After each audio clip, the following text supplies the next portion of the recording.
Salut tout le monde, bienvenue dans cette nouvelle vidéo.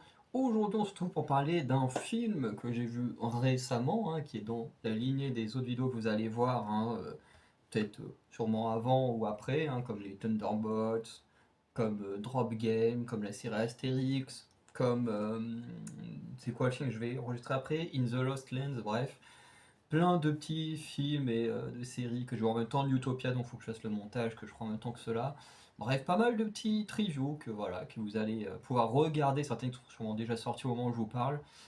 Donc voilà, je continue à les enregistrer. Donc, comme pour les autres, j'ai envie de dire, on est sur du film moyen.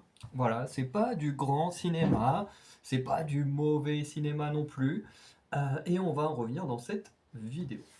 Donc, j'enregistre mon écran. Ok. Donc, aujourd'hui, on va être sur Death of a Unicorn, donc avec une affiche qui est plutôt jolie. Franchement, j'aime bien l'affiche. Alors, le synopsis, l'histoire du film raconte que Elliot, je sais pas comment on prononce ça, Kintner, et sa fille Ridley percutent accidentellement une licorne alors qu'ils se rendent à une réunion de gestion de crise avec le patron d'Elliot, Del Leopold, et sa famille.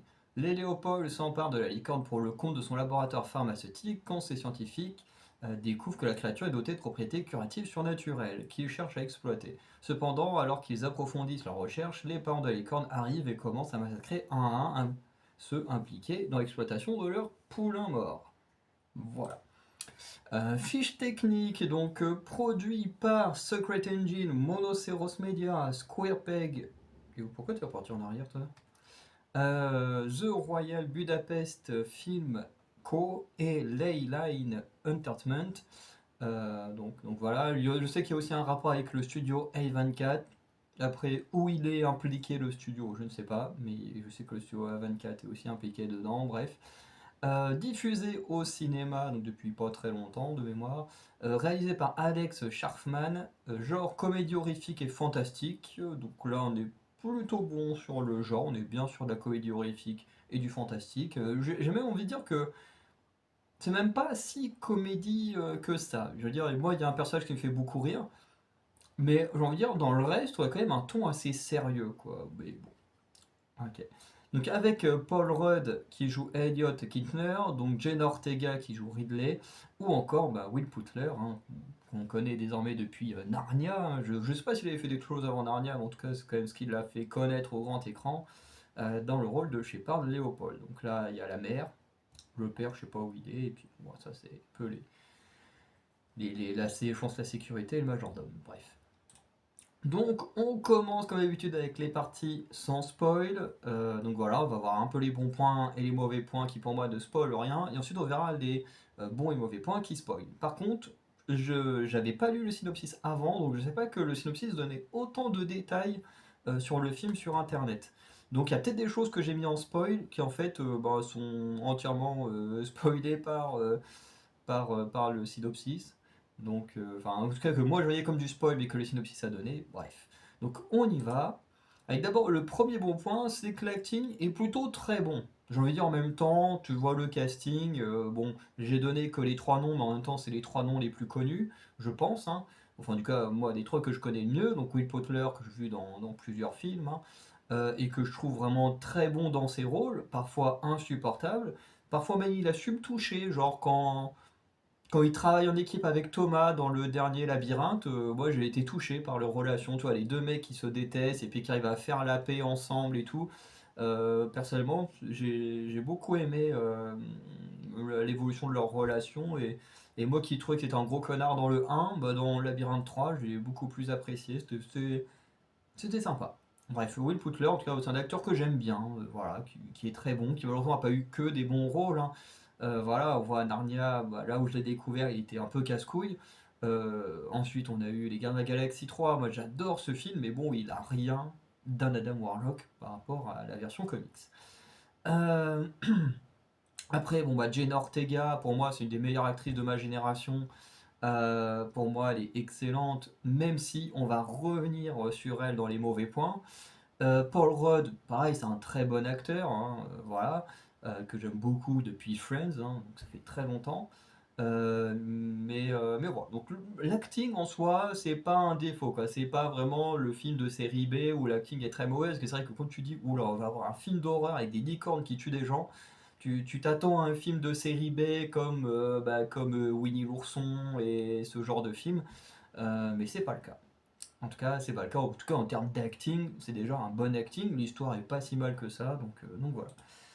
Le majordome, moi c'est, parce que comme j'ai dit, le genre c'est de la comédie horrifique, mais pour moi, en fait, le majordome c'est le seul personnage qui est marrant. En fait, c'est même le seul personnage de la famille Léopold. Alors, il fait pas partie de la famille. Lui, bah, comme j'ai dit, c'est le majordome, c'est l'homme à tout faire. Mais dans sa façon de jouer, il est incroyable. Genre, quand à un moment donné, t'as le personnage du temps de Will Putler qui hurle pour l'appeler, tu le vois, il arrive avec une tête, elle est énorme, et puis il fait vas-y, fais ça, et puis tu vois sa tête qu'il est dépité, qu'il en a marre d'être dans cette famille de bourgeois là, qui le traite comme un bon à rien. Bref, le personnage il est incroyable, ses mimiques sont incroyables. Cette scène-là, j'ai pas mis en plus gros plan parce que bah, c'est une scène qui pourrait spoiler des choses, mais pareil, cette scène-là m'a beaucoup fait rire. Enfin, bref, j'ai pas qui est cet acteur, faudra que je retourne voir et que je vois ce qu'il a fait d'autre comme film parce que franchement, sur l'aspect comique, c'est le seul qui m'a fait rire. Et en même temps, c'est le seul qui a vraiment été écrit pour faire rire. Et voilà, en tout cas, moi je l'ai beaucoup aimé. Autre bon point, c'est que les scènes de mort sont très visuelles. Alors là, c'est bien un screen qui vient du film, où du coup, en fait, à un moment donné, il découvre une tapisserie qui parle de l'histoire des licornes, et du coup, dedans, il y a ça. Donc au moins, vous ne savez pas dans le film qui va mourir, qui va survivre, mais au moins avec la tapisserie, vous voyez voilà, à quoi s'attendre en termes de mort, quoi. Voilà, c'est pas on cache comment les gens meurent ou quoi que ce soit. C'est non, c'est hyper visuel et c'est très cool. Franchement, j'ai beaucoup aimé les tueries, enfin la tuerie des licornes. En point moyen. Le point moyen, c'est qu'on a une intro qui est très longue. En fait, elle est rapide et longue en même temps, l'intro. Parce que, en fait, ça la photo que vous voyez, c'est l'intro. Où, en fait, on a voilà, le père avec la fille dans la bagnole et tout. Qui vont justement retrouver le patron de Paul Rudd. Et qui, du coup, voilà, dégomme une licorne en voiture. Et ensuite, bon, bah voilà, il la garde avec eux. Pour pas éviter de laisser le corps comme ça sur la route. Et ensuite, bah voilà, t'as toute la découverte de la famille, Léopold et tout ça. Et ce qui fait qu'en fait, l'intro elle continue plus ou moins parce que le moment du coup euh, où la licorne se réveille, comme on voit dans la bande-annonce, ça arrive au moins au bout de 20-30 minutes. L'arrivée des licornes, des parents, ça arrive quasiment au bout d'1 heure. Ce qui fait qu'on a quand même une intro qui est très longue. On pose les enjeux de manière très lente. Et la fin elle est rushée de fou, hein. La fin elle est rushée en 2 minutes. Je ne veux pas en parler plus que ça parce que sinon ça spoilerait totalement la fin du film.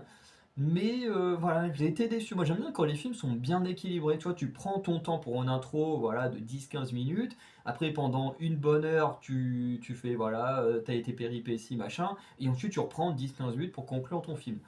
Moi, en tout cas, si j'avais l'occasion, l'argent, les moyens de faire un film, en tout cas, je l'ai créé de cette manière-là, pour qu'il y ait une intro où on présente bien les persos, qu'on ait le temps et les moyens de s'attacher, et une vraie fin où on a quand même le temps de voir qu'est-ce qu'ils deviennent, s'il y a eu des problèmes comme dans Carry On, qui est l'exemple que j'ai donné pour comparer Drop Game à un autre film qui était très similaire. Par exemple, dans ce film-là, c'est pareil, on prend son temps pour introduire le film, du coup on connaît bien le héros, tout ça, mais la fin il est rushée de fou. Genre le mec dans Carry On, il fait virer un de ses meilleurs amis pour protéger sa vie et tout ça.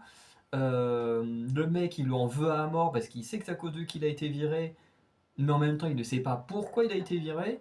Et ensuite tu passes à la conclusion, et en fait les deux personnages sont redevenus les meilleurs amis du monde et tout, sauf que t'as pas eu cette scène entre eux deux où le personnage principal il vient lui parler pour dire bon voilà je suis désolé, t'as été viré à cause de moi parce que c'est passé ça, maintenant c'est réglé, tu vas pouvoir récupérer ton travail, et puis voilà, on peut faire la paix, machin, enfin tu vois, ça prend pas longtemps, ça prend quoi? 2 minutes, 2 minutes dans un film, c'est rien quoi. Surtout quand tu vois comment le film est très long et très lent, voilà, t'as de quoi couper des petits trucs et mettre une vraie scène. Parce que en vrai, c'est pas cohérent quand le mec dans le film, la dernière fois que tu le vois avant la conclusion, c'est ouais, je t'en veux à mort, je croyais que t'étais mon ami, ouais, je me fais virer à cause de toi. Et puis qu'ensuite, la fois où tu le vois après, bah ils sont redevenus les meilleurs amis. Et là, ton cerveau il est en mode quoi? Bon, on sait que c'est des facilités scénaristiques, voilà, mais je trouve que ça arrive un peu trop souvent dans le cinéma que l'on conclut les films très rapidement. Et là, c'est pareil, vraiment, la fin, elle est rushée à mort. Et de toute façon, la fin, on va en parler en partie spoil, parce qu'il y a des petites choses qui, moi, m'ont dérangé dans la conclusion du film. En mauvais point pour moi, Jenna Ortega. Vous savez, si vous me suivez depuis un moment, que j'aime énormément Jenna Ortega. Pour moi, c'est une de mes actrices préférées. Les seules actrices que j'aime autant, voire un peu plus qu'elle, bah, c'est Elle Fanning. Voilà, ça aussi, vous le savez sûrement. Et Ella Purnell. Ella Purnell, qui pour moi est l'une des meilleures découvertes de 2024. Cette actrice, c'est une dinguerie, elle est incroyable. Et pour moi, bah voilà, des meufs comme elle, comme aussi Dakota Fanning, comme Maya Hawke, pour moi, ce sont plein de superbes actrices de ma génération. Enfin, quand on dit ma génération, c'est fin des années 90, début 2000, en termes de naissance, hein.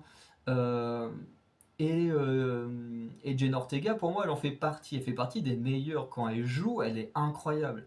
Mais le problème, et ça j'en ai parlé aussi, je crois que c'est sur ma vidéo sur Carry On ou sur Astérix et Obélix, euh, le fait que aux États-Unis, quand un acteur sait jouer parfaitement une chose, et ben on ne fait que le réutiliser pour jouer la même chose.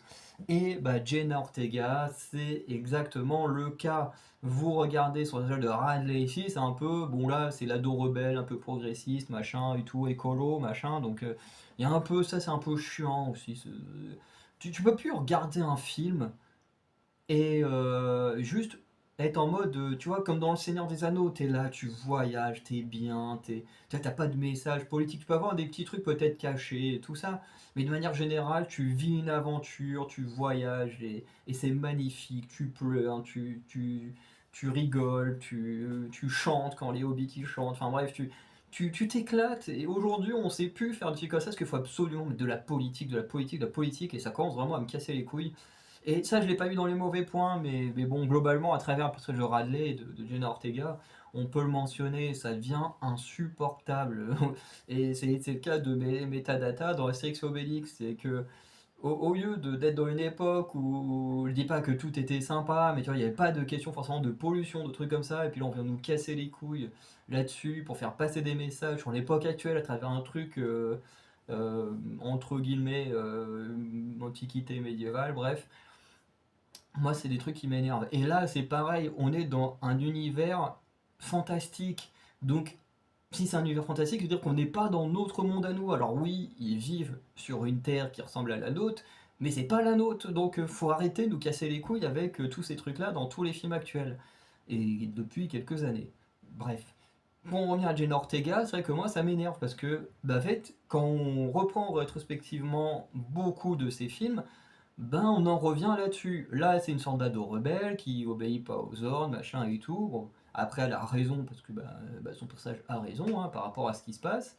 Mais quand tu regardes Mercredi, c'est l'ado rebelle. Astrid dans Beetlejuice, c'est une ado rebelle. Tu remontes plus loin avec Babysitter 2, c'est une ado rebelle. Dans Miller's Girl, au début, tu vois, c'est cette petite étudiante voilà, qui essaie de draguer son prof pour repasser à une sorte d'ado rebelle. Dès qu'on lui enlève ce qu'elle pensait obtenir, bah, d'un coup, elle passe en mode ado qui veut juste se venger et qui devient une sorte d'ado à la con. Et du coup, c'est chiant. C'est chiant parce que je me dis, on a une putain d'actrice qui a un acting de fou et qu'en fait on prend juste pour jouer les ados rebelles. Bon, bientôt on pourront plus le faire hein, quand même, elle vieillit comme tout le monde, mais c'est juste au bout d'un moment je suis en mode j'adore cette meuf mais j'en peux plus l'avoir joué tout le temps l'ado rebelle. Voilà, je veux dire là sur les années qui sont terminées encore c'est vrai que je pense à Scream. À Scream, l'avantage, c'est que comme c'est une survivante, il y a moins ce côté rapport aux adultes, parce que bah, dans Scream, il n'y a pas d'adultes. Voilà. Et après, bon, bah, dans Babysitter, techniquement, il n'y a pas d'adultes non plus, mais bon, tu vois, c'est la meuf un peu gothique, rebelle, donc là, ils l'ont vraiment écrit pour. Alors qu'au moins, dans Scream, on peut peut-être au moins lui mettre ça. Scream, c'est peut-être le seul film que j'ai vu de sa carrière, pour l'instant, où elle joue pas cet ado rebelle. Bon, elle est un peu au début rebelle envers sa sœur, mais en même temps, sa sœur, voilà, est une relation conflictuelle, donc voilà. Mais tu prends le Scream, enfin, le Scream 5 ou 6 non 6 ou le 2 avec elle. Bon voilà, elle est déjà une jeune femme un peu plus normale, quoi. Et c'est beaucoup mieux. Donc voilà. Autre mauvais point, c'est qu'on ne voit pas assez les licornes. Alors là, j'ai fait exprès de prendre un screen où justement on ne voit que le museau de la licorne. Mais en fait, le problème de ce film, c'est que tu as l'impression que qu'ils veulent pas mettre beaucoup de budget dans les licornes et que du coup ils les montrent le moins possible. Alors qu'en fait, elles sont pas si mal faites, hein. Pardon. Visuellement, les licornes, elles sont plutôt sympas. En même temps, techniquement, c'est un cheval avec une corne, donc c'est pas compliqué non plus. Mais c'est vrai que même une fois que tu as vu des licornes, on continue à te les filmer comme dans un film d'horreur. Je sais pas, filmer que les pattes, à filmer que la corne, que les machins. Tu te dis, c'est quand même un peu chelou, quoi, parce que, bah, en fait, une fois que tu l'as montré une fois en entier, tu peux la montrer à chaque fois en entier. Enfin, je veux dire, une fois qu'on l'a vu, on l'a vu. Ce qui continue un peu à filmer de manière, voilà, on montre pas tout. Et c'est vrai que quand je vais parler à ma supérieure qui du coup a fait des études de cinéma, bah du coup elle disait bah oui bah ça sent très clairement le fait de pas vouloir mettre trop de budget dans le film. Enfin dans le film en tout cas sur les effets spéciaux des licornes. Ce qui n'en fait pas forcément des mauvais films, hein, parce que elle quand je lui ai dit ça, elle a tout de suite pensé au premier Alien, où bah moi j'ai pas encore vu le film, mais où apparemment l'Alien on ne voit pas tant que ça, mais tu vois il est suggéré à travers des plans et tout, mais sans qu'il soit montré en entier, je suis sûr que ce soit le cas. Et là, ils ont fait exactement pareil. Et moi, je trouve que c'est un peu dommage. Enfin, en tout cas, c'est quand tu les intègres, je trouve que c'est normal. Par contre, une fois que tu les as montrés, tu les as montrés. Laisse-les en entier, quoi. Bref. Donc, je vais m'arrêter là. Donc, de manière globale, franchement, c'est un film plutôt sympa. Euh, Si on cherche une sorte de petit trailer, parce que pour moi, on est plus proche d'un trailer, enfin un mi-trailer, mi-film d'horreur, bah franchement, c'est pas mal. Franchement, c'est vraiment pas mal. On peut y retrouver son compte. Après, c'est un petit peu long, c'est vrai qu'il y a beaucoup de discussions, voilà, beaucoup de choses avant que les licornes apparaissent. Parce qu'il faut quand même le dire, les licornes apparaissent quand même assez tard pour faire un massacre. Donc voilà, c'est un peu dommage. Mais le film reste quand même bon. Moi, j'ai passé un bon moment. Je m'attendais pas à passer un bon moment. Je pense que ça a aidé. Parce que ben, depuis l'annonce du projet, avec les premières bandes annonces et tout, j'étais pas trop rassuré, honnêtement. Et en vrai, bah, je passais un bon moment. Alors oui, ce sera pas le film de l'année, pas le pire film de l'année non plus, mais un film, voilà, que en vrai je pourrais regarder une deuxième fois sans problème. Voilà. Donc, si vous ne voulez pas être spoilé, eh ben, je vous dis à très bientôt. Et ceux qui n'ont pas peur de spoiler ou qui ont déjà vu le film, eh ben, on peut passer à ce que j'ai pensé en version spoil.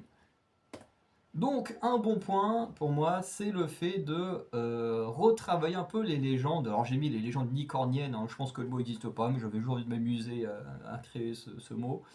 Euh, mais c'est un peu comme pour le film Les Guetteurs avec Dakota Fanning. Je sais qu'il y en a qui l'ont détesté, moi je l'ai plutôt bien aimé, où on revisitait justement tout le lore des fées. Et en fait, c'est plutôt logique parce que ce sont des créatures que nous aujourd'hui on voit comme féeriques, mais qui en réalité, dans certaines mythologies, ce sont des créatures plutôt diaboliques. Alors en tout cas pour le cas des fées, donc les guetteurs reprenaient plutôt des choses réelles. Pour les licornes, honnêtement, j'en ai rien à foutre des licornes de base, donc en vrai j'en sais rien. Mais l'idée de réinventer toute une mythologie autour des licornes, je trouve ça vraiment cool. Voilà, donc elles ont des capacités spéciales. Ici, elles peuvent ressusciter les gens, elles peuvent soigner des maladies je crois que c'est grâce à leur sang ou un truc comme ça.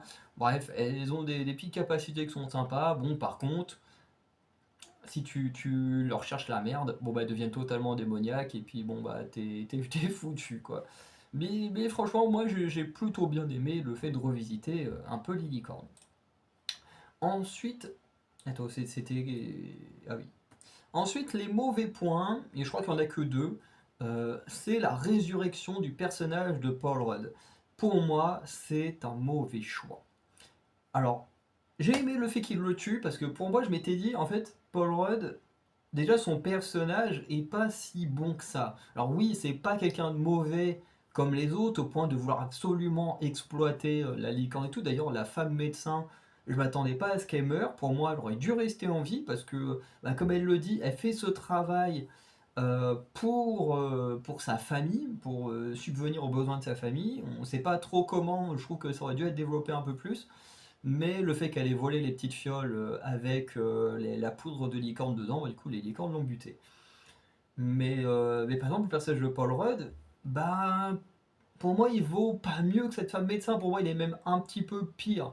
Parce que justement, quand la femme elle lui dit, ouais, on a un peu parlé tous les deux, il fait, oui, on fait ce job pour l'argent, enfin pour la carrière, et elle fait, bah non, pour la famille. Déjà, tu te rends compte que lui, là, tu vois, il essaie de se rattraper en mode, bah oui, mais la carrière, ce qu'on va y gagner, va aider la famille. Et du coup, tu sens que déjà, voilà, il est pas, tu vois, il est pas mauvais comme les autres, mais il est pas non plus bon comme sa fille. Et du coup, bah, le fait qu'il meure, pour moi, c'était tout à fait normal. Il devait mourir. En plus, quand les licornes rentrent dans la maison et tout, il fuit avec la corne du bébé. Donc ce qui montre que voilà, il était vraiment prêt à tout. Alors certes, avec l'argent qui se serait fait, il aurait protégé sa fille, mais quand même, c'est pas un acte bon. Donc le fait qu'il meure, pour moi, il aurait dû rester mort. Voilà, ça aurait donné une fin tragique, mais c'est très bien d'avoir une fin tragique. Au bout d'un moment, il faut arrêter de toujours faire des fins de bisounours. C'est vraiment chiant. Surtout qu'en plus, pour ressusciter un personnage qui n'est pas bon de base, tu vois. Même dans l'évolution avec sa fille, leur évolution a pas forcément, enfin, leur relation a pas forcément évolué énormément. Elle s'est pas non plus méga améliorée. Elle est restée plutôt basique, quoi. C'est voilà, le père qui préfère obéir, écouter les bourgeois parce qu'ils tiennent son destin en main avec la thune, plutôt que sa fille qui a la raison et tient son destin en main parce que bah, s'il fait pas de conneries comme elle, et ben techniquement les licornes ne chercheraient pas à le tuer. Ce qui est le cas du majordome. Le majordome n'a rien essayé de voler, c'est un homme bon qui gagnait bah, sa vie en travaillant pour ces gens-là, et du coup les licornes se sont jamais attaquées à lui. Bref. Donc pour moi, rejeter quelqu'un qui est moyennement mauvais, c'était une mauvaise idée. Et en plus, ça détruit totalement la scène émotive où Jenna Ortega est en train de pleurer parce que son père est mort. Je veux dire, ça gâche totalement tout. Voilà. Et bon, j'ai pas grand chose de plus à dire. Parce que il y a cette. Parce que moi, qui vois une première fin. Et ensuite, on a la deuxième fin. Voilà, comme j'ai dit, la fin elle est rushée de fou. Parce que la fin, vraiment, bon bah Paul Rudd et Will Butler s'entretuent. Voilà, les deux se poignardent, l'un avec la corne de licorne, l'autre avec un couteau, je sais pas quoi. Les deux ils meurent. Voilà, les licornes, comme Jane Ortega est pure et que les licornes aiment les gens purs, du coup il la laisse en vie. Mais en voyant sa détresse, il décide de ramener son père à la vie. À ce moment-là, les licornes ramènent aussi leur fils à la vie, enfin leur fils ou leur fille, hein, je sais pas si le bébé, le poulain, comme ils disent, était un mâle ou une femelle, mais bref.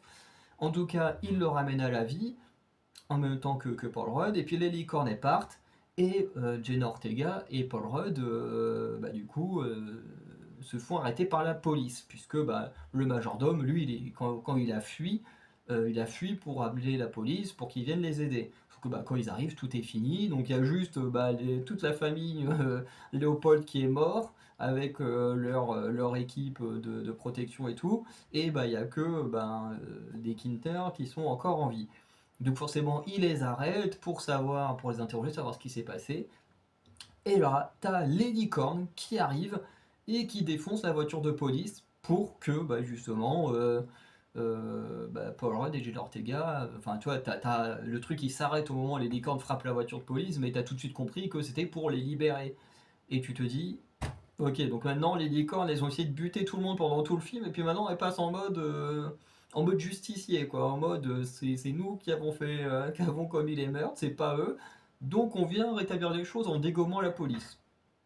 Ouais, franchement, j'ai pas compris cette fin, je trouve qu'elle est pas ouf.